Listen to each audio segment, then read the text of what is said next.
بسم الله الرحمن الرحيم أنا magacaygu yahay Mustafa Ahmed Maxamed hoggaan ku xigeenka xafiiska howlaha ciidanka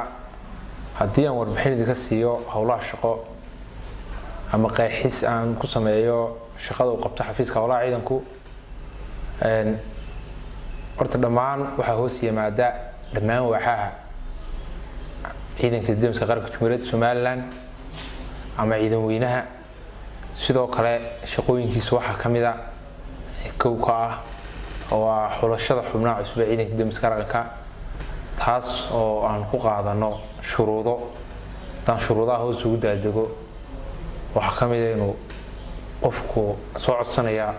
inuu kamid noqdo xubnaha ciidanka degmada yahay muwaadin reer Somaliland inaan wax dambiye dalka galin 2 ilaa 3 sanadood ee ugu dambeeyay xukun maxkamadeedna ku dhicin inaanu lahayn wax balwada si uu lahayn wax balwada inaan daadiisu ka yaraan 18 sano kana weynaan 25 sano inuu aqoontiisuna tahay dugsi sare ugu yaraan ama uu sito wax u dhigma mitirkiisuna uu noqdo mitir 25 iyo wixii ka weyn jidhka culeyskiisuna noqdo 70 kilogram 60 kilogram diyaarna u yihiin uu galay imtixaan isku jira maadi diin xisaab shaqo kalena aanu hayn waxbarashana aanu socon inaanu shaqo kale hayn waxbarashana u socon isla markaana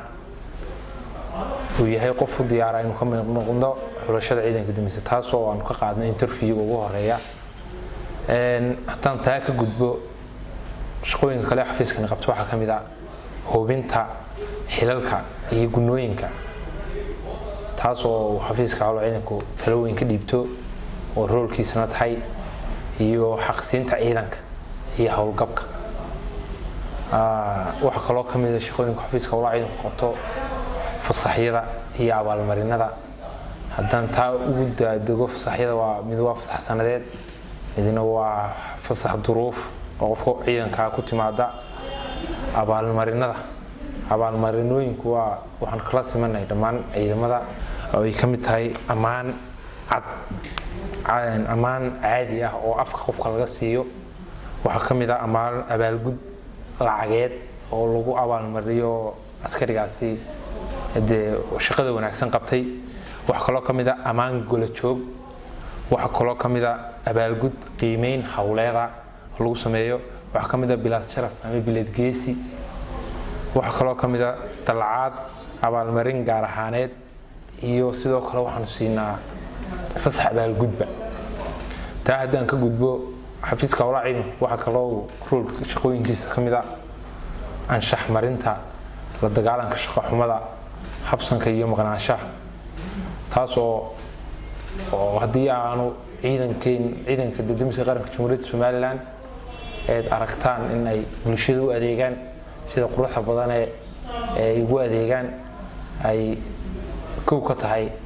in ciidankaasi ay yihiin ciidan street ah oo wadada saxda ah ku socda xil walba oo xafiiska howlaha ciidankuna uu juhdi badan iyo shaqo badan ba geliyay sidii ciidankaasi u noqon lahaayeen ciidan qaran oo qurux badan oo shaqo qurux badan qabta oo dadkuna mahadiyaan